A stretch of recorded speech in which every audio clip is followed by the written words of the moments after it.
تو جی ماما، ہم بات کر رہے تھے خوابوں کے بارے میں۔ سب سے پہلے تو میرا یہ سوال ہے کہ جو خواب ہوتے ہیں یہ ان کا کوئی ہماری زندگی پہ کوئی اثر ہے کہ نہیں؟ بالکل خوابوں کا ہماری زندگی پر اثر ہوتا ہے۔ رسول اللہ صلی اللہ علیہ وسلم فجر کی نماز کے بعد اپنے صحابہ کے ساتھ بیٹھا کرتے تھے اور ان سے پوچھتے تھے کہ کیا تم میں سے آج کسی نے کوئی خواب دیکھا ہے؟ اگر دیکھا ہے تو بیان کرو تو میں تمہیں اس کی تعبیر بتاؤں۔ اور پھر ہم دیکھتے ہیں کہ یوسف علیہ السلام نے جو خواب دیکھا تو ان کے والد نے بھی ان کو تعبیر بتائی کہ تمہارے اس خواب کا ایک فیوچر میں ایک بہت اچھا نتیجہ نکلنے والا ہے۔ بیسیکلی خواب تین طرح کے ہوتے ہیں۔ ایک ہوتا ہے جو ہمارے دل کی باتیں ہوتی ہیں، دن میں ہم جو کچھ دیکھتے ہیں یا ہمارے ایکسپیرینسز ہوتے ہیں یا ہماری کچھ خواہشات اور جذبات ہوتے ہیں، کچھ سوچیں ہوتی ہیں جن کا ہم اظہار دن میں نہیں کر سکتے۔ تو جب ہم رات کو سوتے ہیں تو ہمارا دماغ کام کرتا رہتا ہے۔ بعض اوقات تم نے دیکھا ہوگا جیسے ایگزامز ہو تو رات کو خواب میں ہم امتحان سے پہلے امتحان دے رہے ہوتے ہیں کہ ہم ایگزامینیشن ہال میں، اور یہ سب باتیں کیا ہوتی ہیں؟ یہ دل کی، جس چیز کے بارے میں سوچنا زیادہ جی جس چیز کے بارے میں انسان سوچتا ہے وہ اس کو خواب میں بھی نظر آ جاتا ہے۔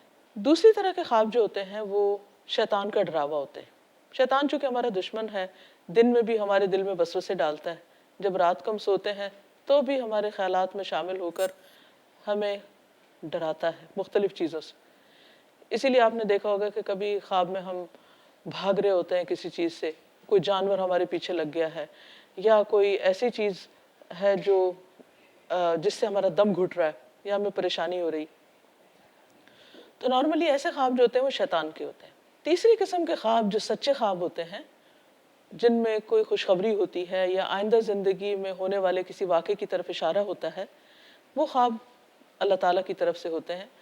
اور نبی صلی اللہ علیہ وسلم نے فرمایا کہ میرے بعد نبوت تو نہیں ہوگی، ہاں سچے خوابوں کا سلسلہ ہو سکتا ہے، خوشخبریاں ہو سکتی ہیں، بشارتیں ہو سکتی ہیں۔ اگر کوئی برا خواب آئے، کوئی نائٹ میئر آئے شیطان کی طرف سے، جیسے آپ نے بھی کہا ہے، تو اس وقت کیا کریں؟ سب سے پہلے تو یہ کہ انسان اپنی سائڈ بدل لے، لیفٹ سائڈ پر ہے تو رخ بدل کے رائٹ سائڈ پر ہو جائے۔ پھر یہ کہ اعوذ باللہ پڑھے، اپنے بائیں طرف 3 دفعہ ہلکا سا تھوک دے، یعنی تھتکار دے، تھو تھو کر کے۔ اور پھر یہ کہ اگر بہت زیادہ ڈر جائے تو اٹھ کے نماز پڑھ لے۔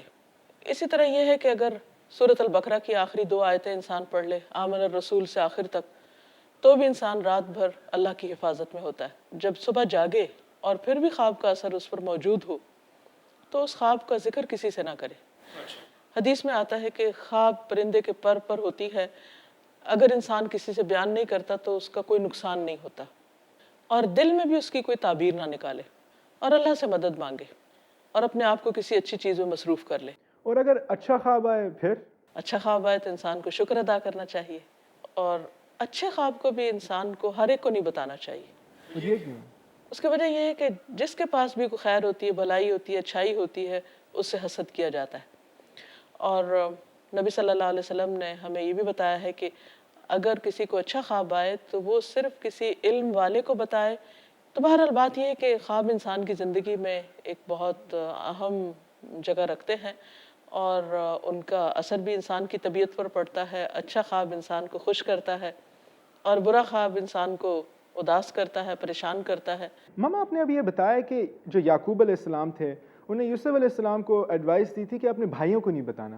اب بھائی کلوز ہوتے ہیں ان کے ساتھ، ان کو نہیں بتا سکتے؟ اس کی بنیادی وجہ یہ تھی کہ وہ بھائی جو تھے وہ یوسف علیہ السلام سے حسد کرتے تھے، تو اس وجہ سے انہوں نے ان کو روکا تھا۔ تو آج کے لیے اتنا ہی کافی ہے۔ خوابوں کے بارے میں سیکھ کے بہت مزہ آیا، لیکن آپ مجھے یہ تو بتائیں کہ اگلی مرتبہ ہم لوگ کیا بات کریں گے؟ اگلی دفعہ انشاءاللہ ہم یوسف علیہ السلام کے بھائیوں کا جو حسد تھا یوسف علیہ السلام کے ساتھ، اس کے بارے میں بات کریں گے۔ ٹھیک ہے، انشاءاللہ آپ سے بھی اجازت اور ناظرین سے بھی۔ السلام علیکم ورحمۃ اللہ وبرکاتہ۔